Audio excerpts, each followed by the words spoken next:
First of all, Kamala Harris would happily erode every protection we have to prevent them from voting.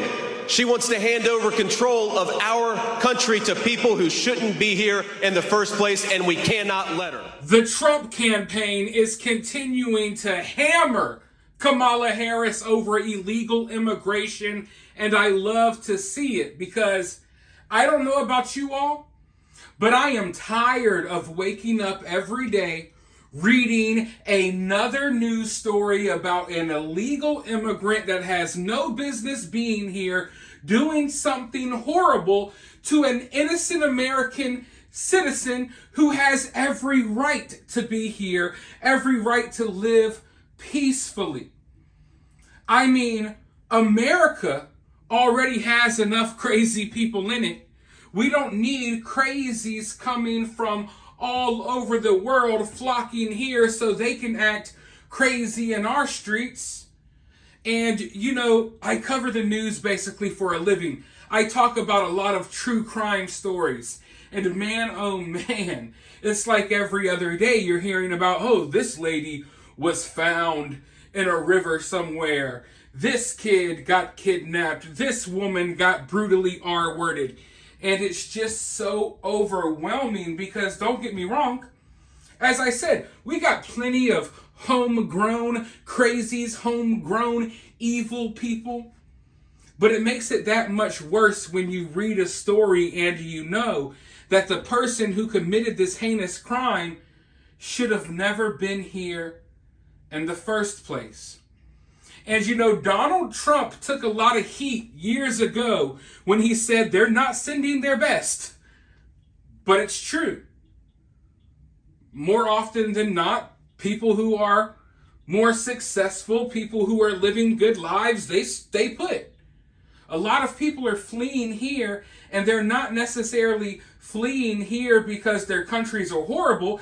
They're fleeing here because they've done horrible things in their country. Now, personally, I'm not against immigration, legal immigration. My grandfather came to this country not too long after World War II. He came here from Germany, and he came here legally. And he believed strongly that people should come here the legal way. Now, he's no longer with us, but I agree with him, and he would be rolling in his grave right now if he just saw how bad things have gotten over the past few years, especially with our southern border. Something has to be done. This cannot just continue because literal lives are at stake. When it comes to a lot of these different policies and all of this stuff in politics, oftentimes it doesn't involve actual lives being at stake, but this is that serious. It's not an exaggeration. And many of you all, you've subscribed to this channel, you've come from my other channels, so you all pay attention to a lot of the true crime and stuff that's going on. You all see the stories as well. But let's go ahead and listen a little bit more to what J.D. Vance has to say about Kamala. Creating this flood of illegal immigration is the purpose of the ultra-liberal immigration policies. They said they were going to do it, and then they did it on Kamala Harris's first day in office. They suspended deportations, they stopped building Donald Trump's border wall, they reinstated catch and release, and they proposed amnesty for millions of illegal aliens. On the first moment, from the moment go, Kamala Harris and the Democrats sent engraved invitations to millions of illegal immigrations around the world. And now they're here because they were invited.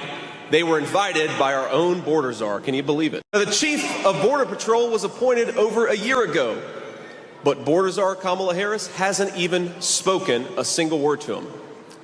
This administration handed 3 million work permits to illegal immigrants, destroying American jobs and crushing American wages. And if the border czar wins, she will not only give jobs to illegal aliens, she's talking about giving them free health care, free tuition, all paid for at your expense. I don't know. I just think there's something so disgusting about the fact that every time I go drive to the store, every time I leave my house, there's homeless veterans on the corner asking for money. No place to go. Nowhere to go at all.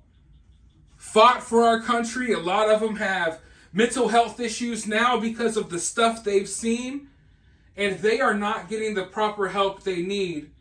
Meanwhile, random criminals are coming here from Venezuela and God knows where, places that we don't even know exist, and they're being put up in luxury hotels in New York City. They're living better than a lot of you all watching this video, living better than me. They're in nice luxury hotels that we couldn't even afford to stay in the weekend. Meanwhile, our cost of living goes up. And what happens with the illegal immigrants? They're getting prepaid cards filled with money. They're dropping off boatloads of them at Walmart, buying them thousands of dollars in groceries, giving them cold hard cash, and sending them out there in the world to do whatever they want to do. And if you don't believe me, go to your local Walmart and pay attention. It's happening in a city or a town near you. Busloads of illegal immigrants dropped off. Employees of Walmart are told to help them shop. They get tons of cash, and they're just there to find their way. And in other cases, they're put in luxury high-rise hotels. They're taking over schools. You got kids that are virtual, that have to do virtual learning because their gymnasiums and their cafeterias are filled with illegal immigrants.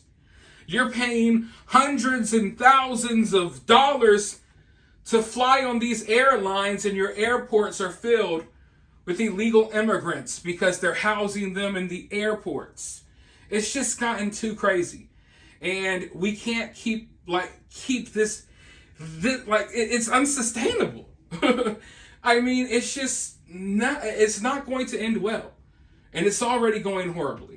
But let me know your thoughts about this down in the comments below. While you're down there, hit that thumbs up, hit that subscribe, ring that notification bell, and if you find yourself getting too worked up by all of this, remember, it's just political cinema.